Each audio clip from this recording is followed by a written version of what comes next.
I guess people might want mulligans now in League of Legends. It could be helpful. Not going to happen.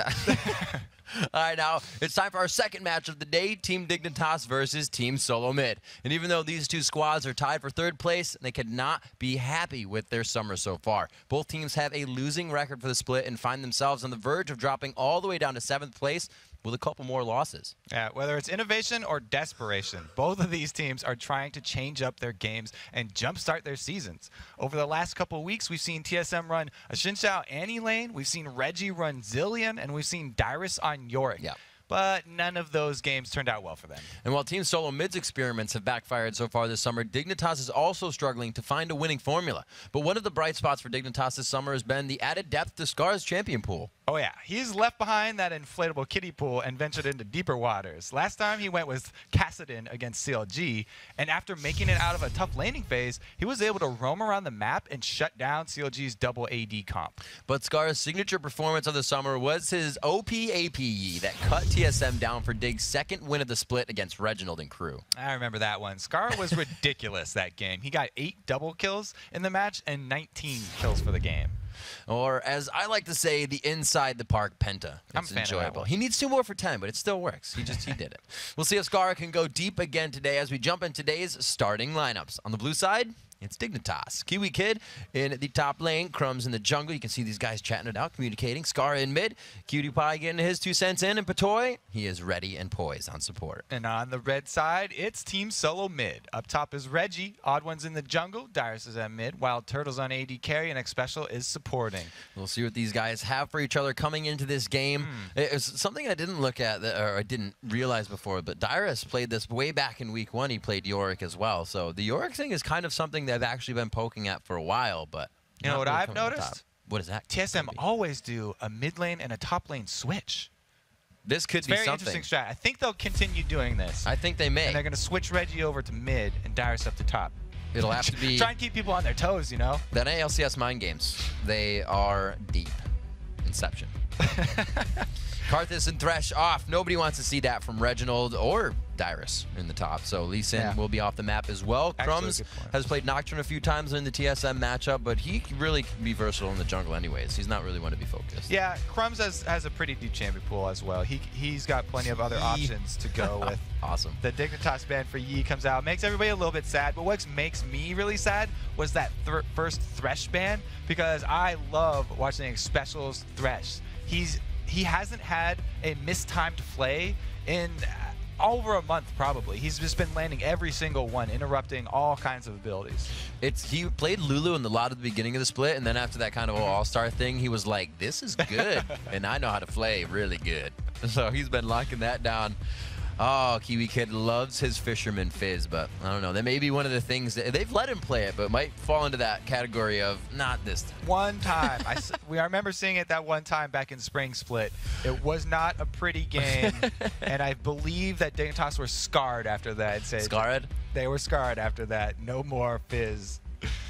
We'll see what they choose. Elise is out. The Odd One actually having to ban that one away. He used this again in the previous 2 games that they faced off against Dignitas. They let that get through. So Odd No One Elise. loves Elise, Yep. but most top junglers love Elise. So banning that one out against Crumbs is because she's so strong right now. Her kit has so much percentage damage, both maximum or both missing health and an execute, and for her spider form. So she will do a lot of damage even with building full tank, and that's really the biggest strength that she has right now. This is a really interesting pick. It not being a Thresh, the Sona leaves so many top-tier picks open, but also isn't itself an not ambiguous pick, but they're not showing your hand, right? You have crowd control. Yeah, You have so, Sona. so that leaves up the support Janna, which we've seen Special perform extremely well on too. Mentioning All-Stars, he had an extremely good counter engage there, and the other queen of counter engage, Zyra, is also up. So there's still some top-tier supports available to him, and we will not be disappointed. Oh, Reggie bought a new deck of cards, and he's getting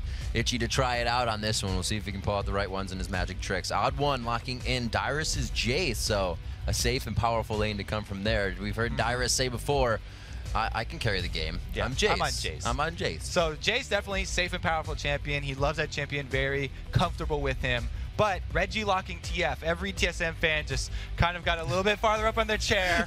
They're a little worried now because Reggie will either have an amazing game on Twisted Fate with some ridiculous initiations and quick Zanyas that I've seen him dodge ridiculous amounts of spells with, or he'll have an off game there with the Twisted Fate, and the community will have a field day. You can bet Dan's at home with the VHS ready and the record button on to make another compilation. Oh yeah, Dan's made a whole video of Reggie's Twisted Fate. But we see again Nocturne be locked in, and I guess you can attribute that obviously the global pick of Twisted Fate. And maybe that's why we see Crumbs picking up Nocturne against them so much and allowing the Twisted Fate in because of the past history. Yeah, I've always said the biggest thing that separates good Nocturnes from great Nocturnes is using the ultimate defensively. If you can make that paranoia last, the vision denial for it last for a second or two of the team fight before using it for the gap closer, then it caused so much confusion for the enemy team. And we've seen it used extremely effectively against TSM specifically because TSM have communication problems. All area teams know about that. CLG has been picking Nocturne all the time against them because we'll see Reggie dive in and the rest of the team back off because there's paranoia, because they can't see what's going on, and they have a hard time communicating. They can take advantage of that with a champion like Nocturne. So I always love that pick against TSM. An interesting pick here. Interesting, but Wild Turtle does not choose to go for Draven as it's left open. It was used in this last confrontation between TSM and Dignitas. It's Cutie Pie and Patoy to choose out here. Diana was used by Scara back in the first time these guys met, but we haven't seen a lot of that. We also heard Hai saying, you know, the defect, or the reasons why not is because it's too all in. The team really can't always follow up to that. So. That was Shifter, buddy. That was Shifter. Trying to pull something on me. Oh. But I'm shifting it. Save that one. Good job. The Draven no pick, I definitely will attribute all of them. Yeah. These guys all known for Draven. They don't like the new passive, so that's why we're going with the very strong Caitlyn. The thing though that we need to talk about, this Aatrox pick. This is the first North American LCS Aatrox pick. Very excited to see this one. As a solo laner, I'm pretty confident that will be a solo laner because we already have Nocturne, and Crumbs is very confident in his Nocturne. A solo lane Aatrox is a very interesting champion because his passive is a rebirth passive that's on a much lower cooldown than all the other rebirth passives that we have in the game. So when he uses his abilities and he gets lower because they cost health, he actually, you know, he's storing those for later so that when he does have something like a 2 vs 2 situation or a gank happens up, Aatrox will often come out ahead in those because of that fairly low down. Would you put him on that scary to gank Rumble level in a 2v1 situation? Not quite. Okay. Rumble's still up there for me. I've been scarred for life by ganking Rumbles in a bad situations there. And a WoW aggressive Scara here. I can't recall immediately if he ran teleport the first time. We did state that he was able to get going after laning phase, but maybe this is to compensate for laning phase if he gets real stuck there. Yeah, he does. He did run teleport last time. All right, so he's just running that teleport is what got him going. Yeah. Because Kassadin, the laning phase is weak, and everybody knows it. That's the weakness to running this champion. But if he's able to teleport down like he did last game to bottom for the counter gank, what he does is he picked up 2 kills there before he was even level 6 because of the teleporting in when the rest of the opponents were low, and that was able to get him rolling on Kassadin and getting him snowballing. So let's see what we got coming in here. Dignitas looking for pretty much a lot of everything. They have a very well-rounded team. They AP Kassadin in middle, and they didn't choose to go double AP, which they usually tend to go towards. They've gone for that Aatrox top, which we're seeing is the first Aatrox, like Kobe said, in the NALCS. No Thresh in this one. Xpecial decides to go for Lulu, so that lane won't be as crazy as aggressive. Maybe we'll see a little bit more presence there from Crumbs, because usually that lane is ungankable. Yeah, and I think that the Aatrox actually has a lot to do with that Lulu pickup that you just brought up, because Lulu has the guaranteed disable, that polymorph, whereas Thresh, you would have to land that death sentence to be able to disable Aatrox. I always take tons of CC against Aatrox because if you leave him free to auto attack, he puts out a lot of damage. So having the guaranteed polymorph plus the slows from Glitterlance that they can use to kite him, I think it's a really good adaptation there in the last pick. See what they decide to do. We are on the second matchup of the day. Dignitas versus Team Solo Mid. Both of these teams kind of sitting near each other in the standings. We'll see who can break away on this. Patoy boy, roaming by himself here. Feels like he's safe, and he will get a move on to get some wards down by Wraith. Runs himself up towards red. He will leave another one behind and probably continue down with his team towards mid here. Very deep wards. Yeah, I'm waiting for one of these teams to be punished for sending their support solo into the red side jungle to put down these early wards, because every team has started out their invade on the red side. I would love to get the stat on how many in a row we've had both teams invading red side jungles first. And it's really just been a trade of information. Both teams usually end up getting their wards down, and they'll have vision of the beginning starts for these junglers. And that's why we haven't seen as many junglers getting those first bloods and getting those successful ganks off. So what is it about the red side? Why not the blue side? So the red buff is usually the buff that the jungler will gank after getting. So after getting that one, they're immediately going to look for somewhere to go usually. And if you have knowledge of them leaving there, then you'll have a perfect timer on it.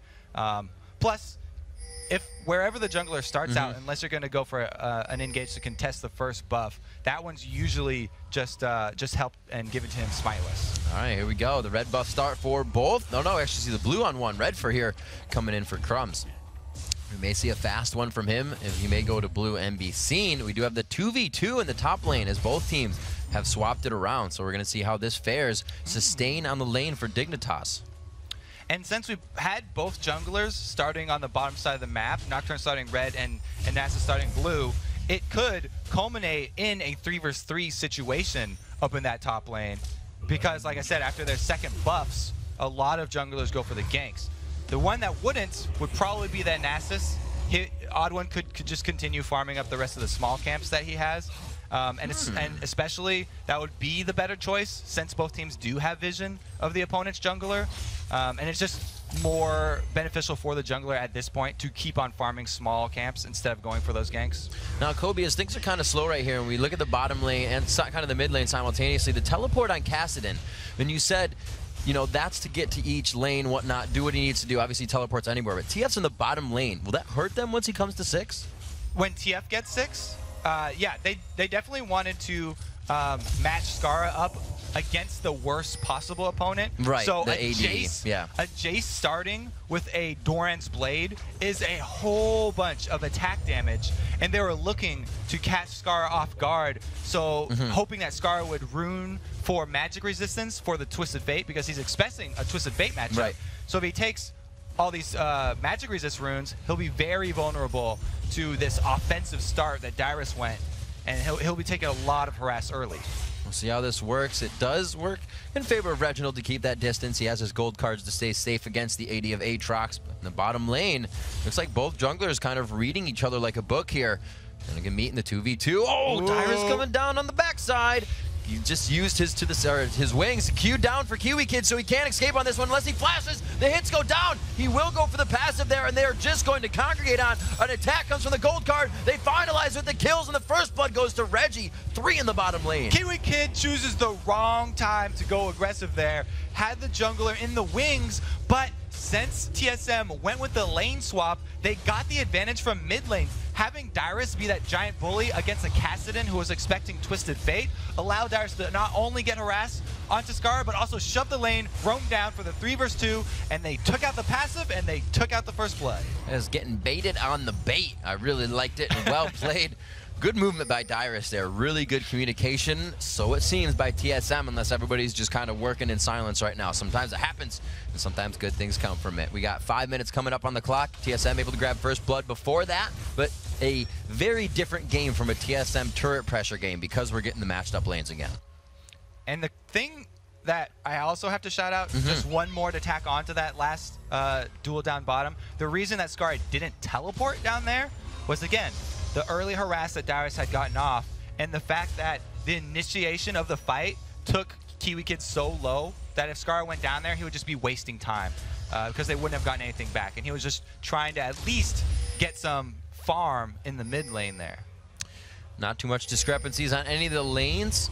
A good amount of pressure was given to Reginald there. He is up that kill, but they're still even in CS, so they've gotten their lane back. So they've also swapped back these lanes. They're going to put the AD carry support, Wild Turtle and Special, up against Kiwi Kid now in the bottom lane. I love this by TSM. They're still keeping on the offensive here. They've made the switch. Now that they got the advantage they were looking for with the lane swap, now they want to put Twisted Fate back in the mid lane so that when he does hit that level 6, because he's a level 5 now, he's about to get 6, he'll be able to use his Destiny to go to either lane once again. And Reggie is not one to sit on that cooldown for very long, so he'll make use of that first Destiny to go gank again either lane now that he's back in mid. He has the options. Gonna see what moves could be made by the junglers. Not quite 6 yet. Crumbs is sitting at about 75%, and we have about 10% here for the odd one. So if Crumbs can get that, get an ultimate in, they've put Kiwi Kid into the middle now. They've re-swapped the lanes, but Skara finds himself back against Dyrus, which you can see not working out for him so well. Yeah, he's not happy with that one. He's going to be kept down, and his CS numbers are going to suffer even more from this point on. The only reason that he even has 30 is because of that roam and because he did get that farm in the mid lane that we were talking about. So now they're already calling for another swap here. Dignitas always on the back foot, trying to play catch up here, sending Kiwi Kid to the top. And we've talked about this before. There's a point in which this rotation starts to hurt. If Skara's not the one trying to get back up in CS, he is the one backing. So not a lot of these things working in their favor. Patoy, they're looking for Cutie Pie on this one. They're walking right next to Patoy. The Wither goes down. Can they get the Glitter Lance onto Cutie Pie? Coming up from the side, special hits it in the front. He may be able to get away off of this one. Oh, how unfortunate on the Q. And Wild Turtle is not even 6, so there's no ultimate from that Caitlyn. That is the sweetest port. Fake out from Reggie. Boom. I told you, he doesn't sit on that cooldown for long, man. That thing will just burn a hole in his pocket. Once he's got Destiny, he's going to use Destiny. He was thinking about comboing into that bottom lane to finish off the Graves, but the communication from TSM came after he popped Destiny, and they told him, no, Cutie Pie still has his flash and his barrier. Don't come down. You're just going to waste your time. Reggie over to get the blue buff transfer complete. These guys always switching up the lanes here. Resetting now, it is Aatrox and Jace battling it out in the top lane to equal them out. It's 36-63 in CS. So you can see that Dyrus, he hasn't really gone back to scale that damage or gold in his hand. He's still stacking his tier, but he can still just do damage with that accelerated Shock Blast. Yeah, and since the tier does stack a lot slower now, it was great that he did get off to that very good early start. Because until he upgrades that one, it's going to take a lot longer here. I believe it's about 10 more minutes. I was talking elimination, and that was his estimate on the increased time. Crumbs getting out there. He had his ultimate for quite some time before he tried to go on it. Skara chasing up the odd one. That's why he really activated it. Keep that pressure on. The ultimate from the odd one goes off, putting another 300 plus HP on, and the safety. So Crumbs trying to make something happen there. The first Paranoia, just like the first Destiny from Twisted Fate, taking advantage of that one. Now Patoy left a lot of harass. Oh, Dyrus! Yeah, it was not a safe position to be in as the odd one backed out. We see the kill in the top lane, but Crumbs goes down as well in the situation. The ignite from Dyrus just going off, so that's how he took him out. It was good focus by Dyrus to ignite Crumbs instead of Kiwi Kid. Because of the low cooldown on that Aatrox passive that I talked about, his revive was already back up. And Dyrus knew that even if he got that kill on the Kiwi Kid, it would just be the passive. Special playing such an aggressive Lulu right now, not even running any AP or anything to really give himself that damage, but playing it like a Thresh. Reginald, the damage onto Skara, the blue buff in favor of Reginald right now, and you can see how it's hurting Skara that he does not have that yet. And that was in part due to the aggression that Crumbs put on the early game there, trying to get that Paranoia and get the kill onto Odd One. It actually hurt them a lot because not only did he not come out of that exchange ahead, they traded 1 kill for 1 kill, but they also delayed that blue buff to Kassadin, which really is giving Skara a hard time. So priorities falling a little behind here, but it's not really costing them too much. They're able to get this back. That was a dragon, and it can be brought back into their favor. 2-1 now. The 4,000 gold lead isn't really spread onto just one person, so it's not a core item. They're not too worried to have these fights start. They can still put out the damage. We'll have to see as Reginald picks up that needlessly large rod. Looks like he will be going for the fast Sanyas instead of an early Lich Bane like we've seen. You're right. The global gold that you're talking about adding to all of this is a great thing from TSM that we haven't always seen. They haven't always put the emphasis on turning kills into objectives, but they're doing a great job this game. Not only did they get the mid turret from when the 3 vs 2 tower dive was up top. Reggie took the initiative on that one, and he just shoved middle. But they also comboed it with that dragon. So the 2 global objectives were off of just the 2 kills there from TSM. So they're not wasting time, and it's a great new adaptation from them. And look what this lane swapping has done, Kobe. Both of the solo lanes of Reginald and Dyrus are up a near 30 CS. Yep, it's because not only did Skara go magic resist runes, but Kiwi Kid had gone armor runes. So whichever team makes the first switch is always the ones that are going to have the advantage, because they're the ones that are going to get the first hits on those minions before they leave the lane. And the team that's making the switch to compensate always loses a couple to the turret while they're walking from lane to lane. Crumbs sensing that something may be going wrong in the top lane. Kiwi Kid looking, takes to the air. His Bloodwell passive is up, so Kiwi Kid will be back in the fight. He actually flashes away before using that passive. The teleport trying to come in. Skara says no. He gets gold carded in middle. He just got locked down there instead of stopped it, and they're only able to come up with the 1. So the passive for Aatrox actually not up right now. When they are gray, like the bars are gray like this, it means he has it fully stacked, but he can't actually use it. Oh, Patoy could go down to the bottom lane. There's a dive in the top lane too. They're diving. He goes down. The bottom lane does not find the kill. Patoy gets out. Reginald in chase though. You can see the aggression is everywhere. Skara now, after blowing the teleport, tries to make something happen. They know they need to work off of this. Right under the trap, but he does get the kill, and it is Crumbs getting out in the top lane. So Reggie wanted to take advantage of the fact that Bloodwell wasn't up, and he did go in and get the kill on the Kiwi Kid, but great job by Skara counter roaming. He switched his focus down to bottom, and now Dignitas are doing a good job of answering and trying to get back in this game. Great strength and numbers here onto this bottom turret. This will put them up a good amount of global gold that they are behind right now. It's about 2K. There is actually Dyrus here to stop this turret from going down. PewDiePie gets hit up. They will not choose to go in though, even with low mana bars and health. Ooh, yeah, they're able to get out of this one, though. Still running from Dyrus. The acceleration gate with a little bit longer of a cooldown mean that it's harder for Dyrus to chase this. Dyrus. And he can get off less empowered shock blast here. Yeah, I was pausing for the headshot of Patoy, but he didn't even take the shot. Looks like he will actually just be able to counter roam this, or not roam this turret, just push it by himself, stopping that bottom one from being taken. The dragon should be coming up soon. And a note for any Aatrox players out there, for fans of Kiwi Kid, he is maxing that E first. So the E is the Blades of Torment, which is that slow that he shoots out that's in a sort of a triangle. And then he's going with the second, the Q maxing in that one second, the Dark Flight. Crumbs out of Dyrus. Dyrus doesn't know if he can fight this right away. The red buff is definitely going to be his advantage, but here's the shot, switches forward. Oh, he gets a full shock blast off in the vertical, or the horizontal line rather. Very well played by Dyrus. PewDiePie able to pick up the kill, but it's not a shutdown, so there's a bit of gold in his pocket. I'm always a fan of standing your ground when you get ganked like that and just fighting it out, just gritting your teeth. Dyrus does not move, he doesn't flinch, and he's able to pick up the kill because he fought with his minions on Crumbs and used the auto attacks there, able to avoid the spell shield from Crumbs and make the best of a bad situation, while the rest of his team tries to take advantage of the focus that was put onto him, takes top turret. So TSM now starting to pressure these turrets on. You don't have a huge AoE team coming from Dignitas. What kind of fights are they looking for?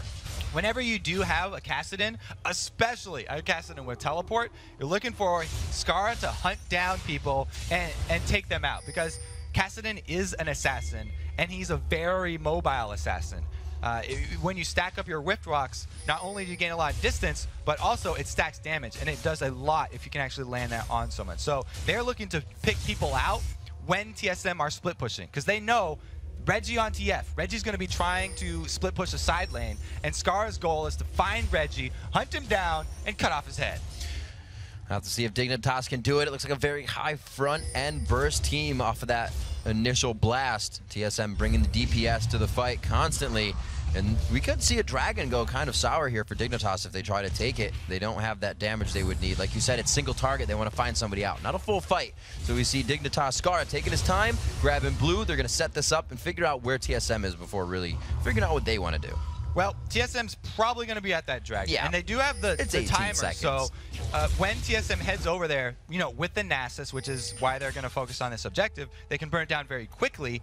And it's going to be Reggie rotating down sort of halfway because of the distance on that TF ultimate. He's going to be trying to get into position here. But it looks like we will see the 1v1, the Scar going versus Reggie in that top lane. Oh, there's a teleport. Scar teleport to the bottom tri-lane. They may not be able to get the dragon, but they would. No, they go for the dragon. He does smite it down. Beautiful job by Crumbs as they continue on to the fight. Wild Turtle's in a 1v1 with Cutie Pie, and he gets the initial blast and the initial kill from collateral damage. To follow up, they may be able to with the Destiny, but no, it goes to the bottom lane. They do not find Reginald coming into the fight, and he may get a turret out of this. That's the reason why I said we're going to see Reggie rotating down, is because he could get there with his Twist of Fate ultimate, but he didn't rotate down. So that's the reason why he would have. Dignitas takes the team fight at Dragon plus the middle turret here, and Reggie does not get rewarded with a turret of This his is own. the long road for them. He chose the Zhonya's impact plays. He's not going to have the Lich Bane turret pushing power yet, so it's a little one-sided for Dignitas there to pull it back. 3,000 gold from that 4,000 gold deficit now for them. It's up to 3, I should say. Now 6-4, 2-4 in turrets though, so they're still lacking a bit of vision on the map. They need to crush down those turrets. I think that was just a little bit of misplay on Reggie because he forgot maybe that Scarra had teleport. And he did not get himself into position to join that team fight because, like you said, he's gone with the Zhonya's Hourglass. So he's building his TF to make team fight plays. He's not building to take down that turret solo. And in a normal situation, he would not have actually wanted his team to go for a 4v5 there. And I believe that was some miscommunication on top of the misposition. So we see Scarra picking up that Rod of Ages. Has not started to charge yet, but he is 360 deep on that tier. We're also seeing 330 deep in that tier for Dyrus. So both of them stacking about the same rate. As we said, it has been lowered. You're going to see that power increase around 25 minutes probably for both of them. A lot of aggression towards this top turret. So now Dignitas, after coming off the Dragon Steel, by the way, we have to shout out Crumbs, by the way, for that smite. Great job by him getting that dragon. They came back and they got a second, or the last perimeter turret here. So they are slowly coming back to within the same gold lead here that TSM had, and TSM really have to make plays to continue this one. Oh, Kiwi Kid getting found out here. Reginald does have the Zhonya's, able to lock that one down. Kiwi Kid's passive going to come up. They're rotating up. That special is in the middle here. You may be able to stop that. They watch Kiwi Kid go down, try to formulate maybe an exit kill here. Scar backs all the way off, gives up Kiwi Kid for dead there. He's not going to go down with him. Some interesting rotation here, and we'll have to see if Reggie and Dyrus can just continue to split push this by themselves, because there's 3 members of Dignitas now cornering them inside. Scarra is getting ready to pinch this one in with the team. Crumbs on the backside, throws down the ultimate. They're not going to have a turret to fight with, but Dyrus is the one that's choked up. He's got some kills under his belt. Again, not going to be a shutdown, but they want him first. They want him off the map, and it looks like, oh, Patoy could get him, but he throws up the wild throw. Oh no, they're going to lock down Patoy on this. Dyrus walks away, Ace in the hole comes out. They're going to turn it around to Scarra. This was a 3v2, and they're going 1-for-1 so far. Great job there. Again, Dyrus was almost going to run away there, and he realized it was just Sona. Turns around, starts shooting Patoy, and they trade that one. 1 kill for each here, and which leaves Cutie Pie with 2 members in the bottom lane. Cutie Pie taking some pop shots here at the odd one as he just gives them some harass in the bottom lane. The red buff's going to be taken, but Kiwi Kid's going to walk into this one. Throws down the slow. Cutie Pie, quick draw through the wall. They throw down the ult onto Odd One as he throws his ult down as well. And not get out of that one. Odd One flashing away. They wasted some good summoners there. Very good flash, and Kiwi Kid does not want to expend his flash to follow them over because he just burned his CC spell. That Dark Flight is the key to locking down one of the champions.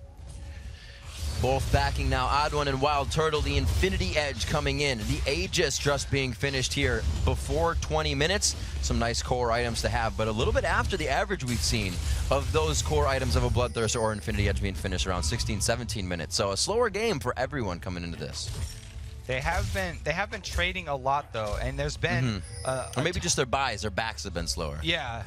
Maybe that's the case here. I love the Infinity Edge start by Wild Turtle, by the way. The Caitlyn, that she mostly focuses on the auto attack, so his next item will see actually a big power increase when he does finish that Zeal, adding that extra crit percentage onto his auto attacks. Wards coming in here as they go to pressure the fight. Crumbs coming in. Scar on the other side, but they see him. The wards placed previously from the fight, and the Lulu eyes on him from E are able to just keep that pressure going down. They continue to back off, but they may re-engage. Reggie really wanted to make something happen there because all that early harass that they got on Skara means that he will be a non-factor in the next team fight that happens. But Reggie couldn't make a play. They try to go in. Reginald throws down the Zanyas. They use collateral damage right over that. Can they get the kill? He gets to Lulu Walty Wild Growth. Kiwi Kid gets out of this one. Bloodwell is still up for him, I believe, so he should be able to come back. He is still alive, throws the Dark Flight over the wall, and they get out of this one. Crumbs needs some help. The smoke train gets thrown down, and they get out of that one tactically. Beautiful job by Dignitas right there, taking advantage of the mobile assassin that they have. Skara, even though he was harassed down so low, like I said, doesn't hesitate to get back in there and get off both of his combos to land 2 kills for Dignitas. Fighting in the jungle, really, really detrimental for TSM right there. And Kobe, as we look at these buys coming in, the money coming in, the Zephyr build coming in after we have the Cutlass on 2 Aatrox. So that is because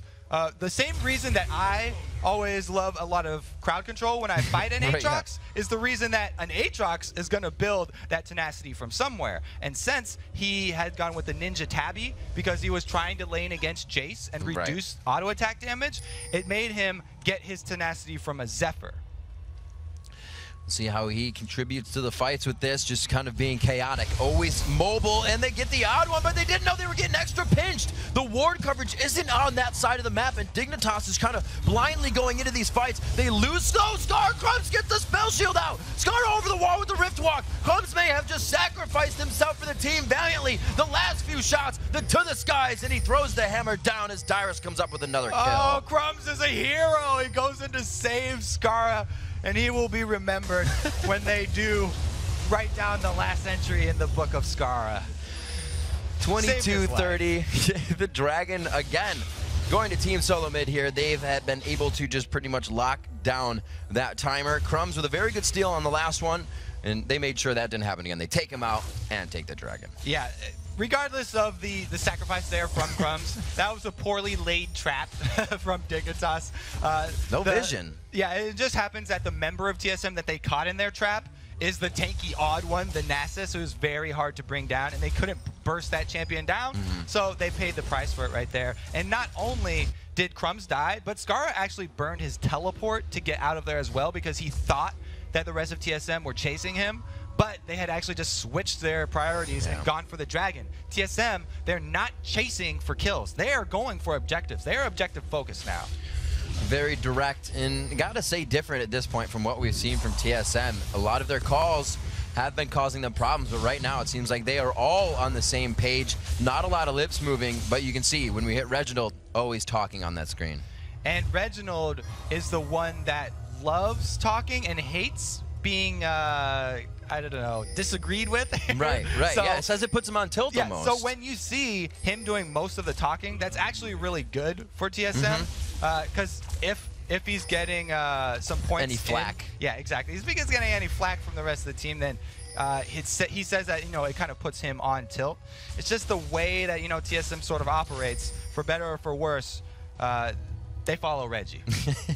See, it's working out for better right now. They are up 4,000 gold. The fights are starting to go in favor of Dignitas, which those single targets have them up 9-7, but it's about the team fight that TSM wants, and we've seen that go poorly for Dig. So there is the either way it goes for the fight, I guess you could say. If Dig gets the one out, they're better off. As TFM finds a full fight, they have a base in front of them. I think a lot of it is actually going to hinge on the next Destiny. Actually, there it is from Reggie. He comes in, and they're going to just hard push this middle inhibitor turret because there's 2 members of Dignitas that were recalling Envision. That Dark Flight down. No, they throw in the Odd One's ultimate. They're right under the turret. The turret goes down. It's totally engageable here for TSM. Dark Flight for Kiwi Kid. He gets polymorphed down. The Bloodwell passive to come up here. May he keep himself alive. Collateral damage with a bit. Oh, he tries to get the smoke screen flash out.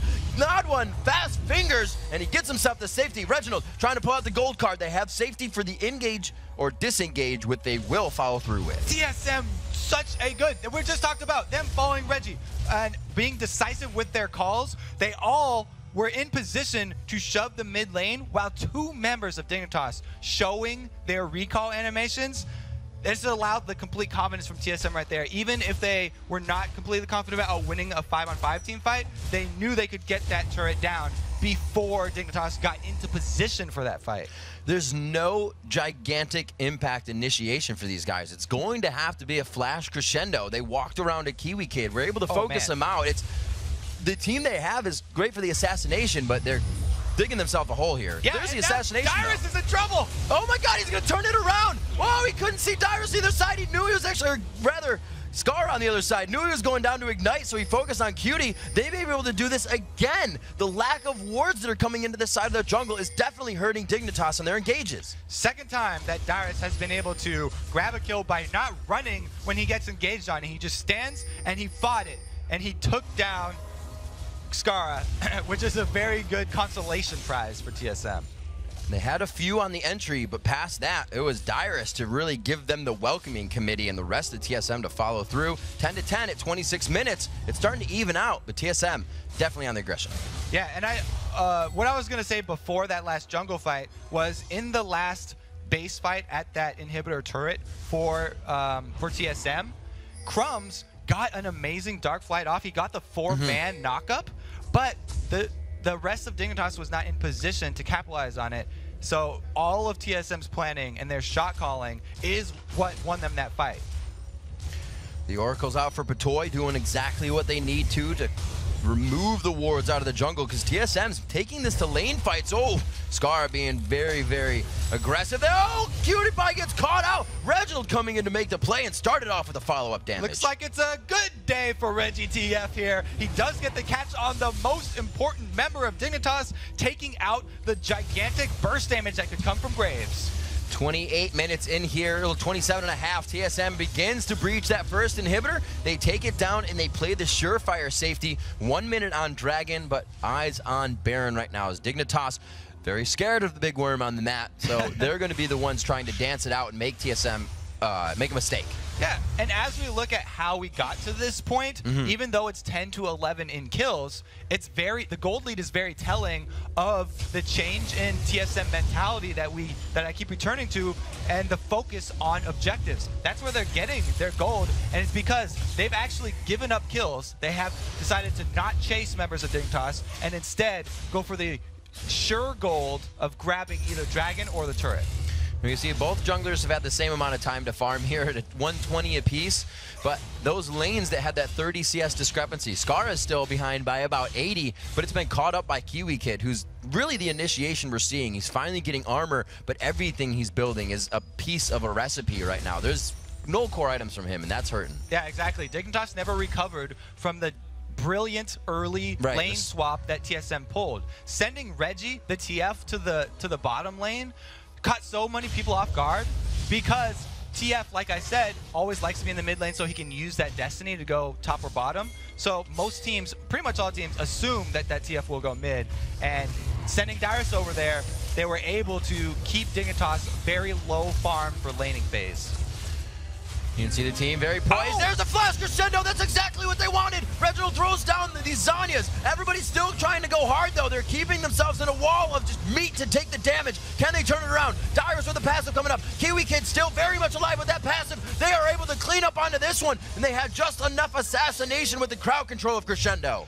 That was an amazing combo of the flash crescendo into a beautiful dark flight from Kiwi Kid, and Dyrus had snuck in a Guardian Angel there, so even with Dignitas winning that fight, it was even bigger than just taking down 3 members. They also took out that 5-minute cooldown of the revive from Guardian Angel for Dyrus. And he was rolling through that one with his blood price on pretty hard. And his passive actually went off during that fight in the end. So Dignitas using that window very sparingly to fight with, but had the perfect engagements for themselves here. Doing that one very well. 13-12 as they're keeping themselves up in kills. Now putting that vision back on the map. All the wards down to Dragon definitely helped them pick that win up. Yeah, vision was definitely key in that one, and that allowed Patoy to have the confidence to flash forward and crescendo, because Sona's very, very squishy. So if you're gonna do a flash crescendo, you better be confident that you're going. You're gonna take some damage. You're gonna rip a stocking for so sure. It was that coupled with the comments of Kiwi Kid backing it up with his combo there.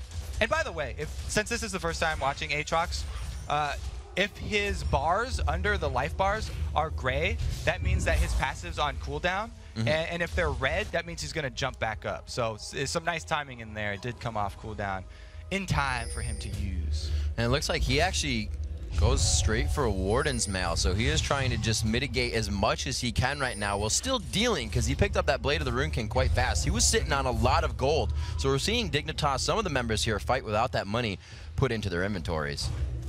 And keeping Aatrox from freely auto-attacking is a huge part of fighting that champion.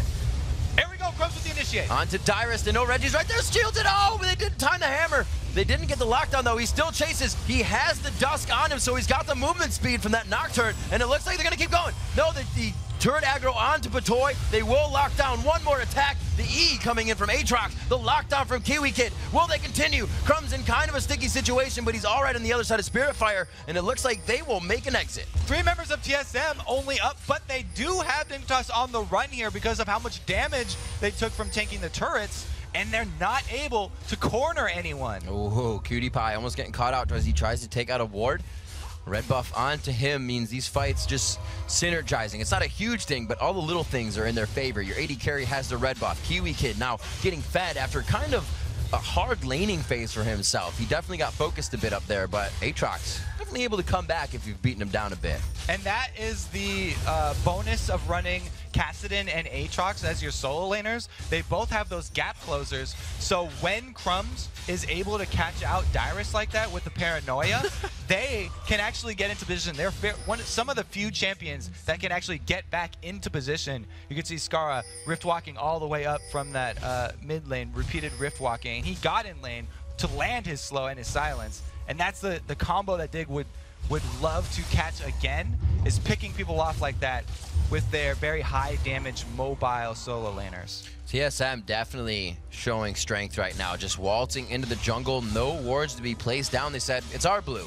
We don't care how many people are here. So showing strength in numbers, 15-12 on the scoreboard. They still have a 5,000 gold lead with backing now at the Baron pit. Oh, the old Baron dance. This one is going to be very dangerous. Down. Because this game is very close in power at this point, and the flash crescendo, which is the key to Dignitas' team fight, is actually coming up very soon again. So once they do have that one, they don't have to 100% rely on picking off members of solo mid. If they can have solo mid grouped up and land that all-important crescendo, then they can still take them even in team fights. He picked up more wards. Xpecial heading back and forth in base. He actually made it to the stairs and went all the way back to get another purchase in. And no, I think they just know Dig will not do Baron. They didn't even ward it when they were just there. They're like, Dig does not like the B word. We don't even have to ward it. Yeah, they're too scared of it being stolen away by some freak accident even. So they're one of the teams that's most scared of starting up that Baron, because they've had so many Barons lose them games. They do finally get one. They know it has to be considered eventually. Wild Turtle throwing down traps. Maybe that'll help him later. But cooking cupcakes for now isn't going to do much. It's going to be all about the initiation on the fight. It goes right to Reginald. They say pull out a card on this one. Oh, the crescendo sounded great, but it hit no one. Reginald's still alive. Gets the wild growth. They lock down Kiwi Kid. They cannot gap close with him. Aatrox is down along with his passive. Little bit too extended on that initiation from Dignitas right there, and a great job of TSM not trying to dive the backline of Dignitas, but peeling back and dealing damage as they're kiting, enable them to win that team fight. And that's how you want to play when you have Caitlyn, who's a very safe AD carry and wants to make use of her sniping range. That was a very unfortunate fight, Kobe. Patoy flash crescendoed for that. Now, risking that Oracle's risking 3 members of their team. Cutie Pie makes the flash. Another one is taken out there. They and it looks like they are pressed out. They are doing what they need to at this point, but it is going to be scary. Once again, back in, hitting up on a Wild Turtle. Reginald coming up, pulling out that one card. Doing a little bit of damage, trying to get the slow, and he wanted everybody to give up. So close, just a little bit off there. He got the red one instead of the gold one, but Baron is a pretty good prize anyway. They're able to scare off Dignitas, and the delaying tactics there ultimately futile. We're going to get Reginald and Double Lift to hang out so we can teach him the double lift. Ah, And then he'll always get the right card. There we go. He'll be cheating from now on. 15-14. It would not look like it, or it doesn't seem like these guys have been neck and neck in kills back and forth. TSM showing an 8,000 gold lead, and that sticks. It's 8,300 actually. So they'll be looking very nice on that. 6-3 in turrets. So the vision for Dignitas less and less in their lanes. Going to need to rely on wards even more now. Well, wards won't actually help them when there's an open inhibitor. So TSM have a very clear path of where they're going, and they'll probably just run in full vision straight down the lane because they know that Dignitas will have to do something at this inhibitor. Either TSM are going to come away with free super minions coming down the lane, or they're going to get a fight 5 vs 5 with Baron on their side. Looks like the team fight phase, the area of effect damage of being able to just follow up constantly. Shock Blast, Spirit Fire is too much for the single target damage of this Dignitas team right now. Looking at the inhibitor, they start to get some poke on, but Dig, you can just see the reluctance of wanting to engage. Because they don't have a flash crescendo this time. It's going to be a walking or a floating crescendo from the Good toy. damage there. And that is really key to their team fight. They want to be able to lock up both Dyrus and Wild Turtle with the same crescendo. So TSM have to be careful and space out their two auto attackers there, which they're doing a very good job of. And you can see how hard it is just to initiate a fight with a lack of hard crowd control, with all the soft crowd control, as you would call it. It's back and forth pokes, and it's almost can we initiates, which may get you into trouble. So TSM do get choice B there with the inhibitor. They don't get the team fight, but they do get the inhibitor down, so Super Minions will be knocking down the front door. And since they have Twisted Fate, they're going to be able to shove multiple lanes if they choose to put Reggie in that position. This is going to be a very big cutie pie soon. He is actually not going for a defensive item. He's going for Infinity Edge next, which he's actually sitting on about 98 gold. So he's kind of far off.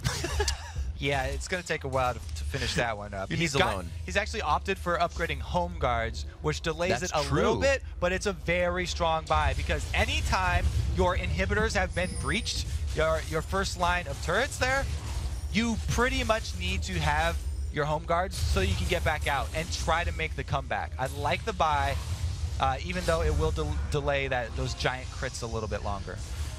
Coming up onto 38 minutes, teams fighting with wards on the front steps. Kids, don't play with your food. Get to it. 15-14, just positioning back and forth as they jockey for this one. The traps are going to go down, and this is going to make it even harder for them to want to step into initiate, which they've been having trouble doing already, because you're going to get locked up. And that's the reason why they don't have Reggie split pushing. They're just, TSM are playing it safe. They know that it's so dangerous for Dignitas to go all in and engage them, that if they just keep all 5 of their members here, they can sit on this Baron buff regen and continually poke down Dignitas. Now that Kiwi Kid's quite leveled up, I lied. That siege clear from his E is actually quite nice. They're able to wipe down these waves and really not getting any turret damage. Yeah, so what we have to look for are the Lichbane hits from Reggie onto the turret. Because even just getting one of those off every few seconds takes a huge amount of damage on the turret. I like the pyramid trap placement coming out from Wild Turtle. Crumb's trying to eat as many cupcakes as he can. He's going to be sick after this match. The gold lead, 9,000 in favor of TSM right now as they want to try to pressure this last turret. Kiwi Kid is so much in the fight. He tries to get his flight out of the fight, but he may go down in the process. Odd One throws down the ulti. They're getting a bit of wasted here, but Cutie Pie looks like he gets dropped. And Reggie's dancing in the middle there. He doesn't even have to use his Zhonya's, doesn't get low enough for it. Opa style as he goes in, gets a kill. Gets himself out. 9 turrets are down now. 11 stand on Summoner's Rift for your team. TSM looking to take out those last 2 Nexus turrets. So as TSM are backing off here, let's go over why Dignitas didn't make the stand at that last inhibitor turret there. Absolutely. Kiwi Kid, you can see, wanted to go in. But because Sona did not have, wasn't in position, she was coming from the fountain, they made the call, oh, you have to back out right now. And Kiwi Kid took so much damage because he thought they were going to fight for that turret and then trying to disengage, that they had completely lost their fighting formation there, and they just crumbled and had to give up everything inside their base. You know, and this game comes down to the fact, again, of kind of a tendency in tricking your teammates, right? Cloud9 runs the Zyra Ashe composition all the time. Everybody says, let TF run Reggie. You know what? TF's been practicing Reggie, and he's showing it in this game. His plays are a lot more. There may have been a few red cards in there, but the impact of the early Zanyas has played a huge role for them this game. Oh, yeah. Reggie is not one to be scared off playing a champion just because he gets some criticism. Reggie is used to criticism from the community. He does not care, and he will continue to play what he thinks is strong and what will make his team win. Seeing them pushing down mid right now as they go towards the top lane. They don't want to be pushing that already pushed lane. You can find yourself doing that sometimes in solo queue, and you say, why aren't we going anywhere? It's because the lane's pushed. Go push something else. That's on TSM's agenda right now. The top lane is the next one to check off the list. They only have the inhibitor right there. That's the last one to go around the horn, Kobe, and these waves are about to flood in the base. And we're even coming in here with a Starks on Wild Turtle, or a Zeke's now. Yeah. For the old fogies there, I'll shout out the Starks. But it's now called Zeke's, and that gives the lifesteal aura and damage aura, so it actually benefits Dyrus a lot. Wild Turtle showing that he, even as the AD carry, is a team player too. Again, they set up. Let's look at Patoy's positioning on this one. His flash is up. The crescendo is up. We'll have to see if he can get this flash in.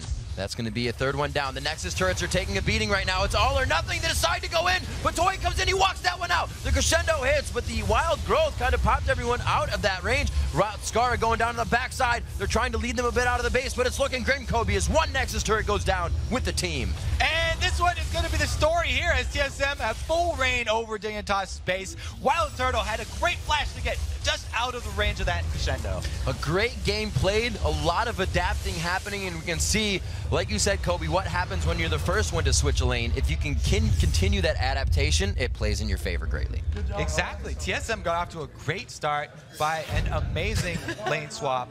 And I probably have to give props to Reggie right there. They used the TF pick, even though the early Destinies didn't make ganks for them. Right. Having the TF pick fake Dignitas into thinking that the mid laner was going up against Twisted Fate and going up against magic damage really, really benefited them for the early CS lead that they were able to achieve. I think we saw what Dignitas was trying to achieve here. They had, Aatrox was going, Kiwi Kid went crazy in the middle part of that game, and that's where a lot of the strength for their team came from, but they couldn't formulate what they wanted on that up ramp, and towards the end of the game, the power slide started to go down for their champions again. Yeah, there were two different times when Kiwi Kid really wanted to go in, but the positioning from Dignitas wasn't quite there. We talk about so much, just being a few steps back on that crescendo. If you're not able to land that on the two auto attackers, then that's going to be the difference in Dignitas winning the team fight and not winning the team fight. It's something that we're actually used to seeing with Nocturnes to, bring it out. Is the last split, GGU actually played Nocturne a lot, and Nintendo decks like to play it. But the team had trouble following up, and they said it a few times. Not trouble following up, but that distance, the gap close. Somebody would flash, and you're way off in the distance like a Maokai. Right behind you, Crumbs. Yeah. Oh, I can't. I'm not from close enough. So it kind of takes a little bit of coordination in that as well. And we saw that Reginald coordinating all the time, his lips always moving, and TSM really came out big on that game. Welcome back to week 7 of the North American LCS. I'm Trevor Quickshot Henry, and I'm joined by the odd one from TSM. First of all, congratulations on the victory. It was a good game, it was an exciting game. I want to talk back about picks and bans. We've seen TSM experimenting with some champions, the Yorick, the Annie, the Zillion. But this game, you guys went back to, standard picks. So talk me through your picks and bans process. Before we were trying to experiment with some new things like the Annies and Zao, but since we messed it up, our morale was like, okay, we're not doing this again. And we tried one of MVP Ozone's comps, but we didn't run it very well against C9. Yorick died in lane, and then Yorick's job was supposed to just hold lane, hold tower, and then we get the hyper carries fed, but it didn't work out that way. But for this game, we went back to comfort picks. We were expecting them to give us TF, because as soon as we saw them first pick Sona, which is weird, we knew they probably had something, they were probably going to do Kassadin. I remember the last time they picked Yi against us and killed us a lot when we picked TF, but this time they gave us TF. So I figured they would pick Kassadin because Yi was banned, and I figured they'd pick Malphite, but they picked Aatrox instead, so wasn't that big of a shock, but for the most part, we're really happy with our picks. And talk me through the lane matchups then as well, because when we seen the TF locked in, we kind of assume maybe TF casted and the casters touched on it as well. But you guys ended up throwing that Jace in the mid lane. Was that talked about just in loading screen, or was also part of the game plan? It was part of the game plan. Like as soon as we saw the Cassin pick, like we knew Jace would do much better against Cassin than TF could, because Jace can really abuse that lane really well. So we tried to get that matchup as much as possible, while TF just held towers and made sure that Cassin didn't get too fed, or else he'd just snowball and kill our squishies. It seemed to work out pretty well, because even though Dignitas appeared to be in the lead in terms of the early game finding picks, you guys had more objectives and more gold, but it was very chaotic. So what led to that, the fact that you could take objectives, but you kept getting picked off? We just kept pushing around the map. Twisted Fate would be on the opposite side of the map when we get wiped. But that was usually a mistake. We shouldn't have forced stuff, because they had nobody to stop Twisted Fate's split push. Because Twisted Fate, if someone goes up the top, Twisted Fate would just opt away or just push on the tower. So we made a few mistakes at the first, I think second or first dragon. The back line got hit, and then we lost a fight, so that didn't go so well. But as long as we didn't get picked off, we would easily get objectives, because our wave clear is much stronger than Kassadin's, and we have TF global passive. We have Nasus who clears waves, Jace who clears waves. So almost everyone on the team clears waves really fast, and we just got towers from that. And then eventually, they can never really fight us unless they picked off one of our backline members, because I just wither whoever dove in, and then I just blocked the rest of it. What was the game-winning moment? I mean, like I said, it was back and forth through trading, and both teams made some mistakes. But at what point did you say, well, we've got this? Probably when their mid-inhib tower went down. They were completely out of position for some reason, and we got a free tower. If you lose an inhibitor tower against Twisted Fate, that inhibitor is probably going to go down very fast. And once you lose an inhibitor, you basically lose an immense amount of pressure, because that lane is always going to be pushing, and Twisted Fate can always ult and kill something else like bot lane or the inhibitor when it respawns. So once that happened, we knew as long as we didn't get picked off over and over, we'd probably win the game. Well, it seemed to work out. You guys played it patiently and kept in control. With that victory, you're now sitting at 9-9 in the league, and you were tied at 8-9 with a number of other teams. How does that feel, picking up a victory, knowing you've still got 2 more games this week already?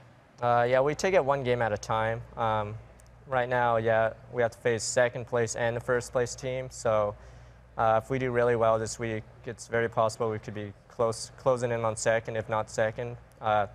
Really depends on Vulcan performance, but right now we're trying to recover from the shaky early mid-season. So right now we really want to get top 2 so we can get a bye in the playoffs. Having a 500 record definitely helps, and you've touched on the fact that you are playing Vulcan in Cloud9, today and tomorrow. And how much preparation goes in, like, leading up to the games? We were talking to Mitos earlier, and he was saying, well, we'll prepare for our coast game now in these next 3 or 4 hours that we go out there, prepare for tomorrow's game tonight. Is it a similar process with TSM, or how and when do you prepare? Yeah, like if we have 2 games in a day, we'd prepare before or at night for the first game, and then do a little bit on picks and bans for the second game, but nothing really concrete, because maybe we could see something or one of their games before our game and just touch on their picks and bans and then modify ours. So then we just take it one game at a time and don't assume anything. So right now we're probably going to prepare for Vulcan. Well, best of luck with the preparation. For the last question, we've seen the feature on the Odd Bros. You went putt-putt or mini golfers, whatever it's called. Yeah. I've heard a lot of questions, a lot of people talking about that. What was the scorecard? I think we did really badly on the last holes. I got really lucky in the early holes, and then we kept getting double bogeys, and then the mini golf rule says you can't, or 5 putts is the max. So we got double bogeys on like several of the last holes, but I eventually won in the end. I love the fact you're using actual golfing terms, even though it is putt-putt. But anyways, well played. Thank you for the interview.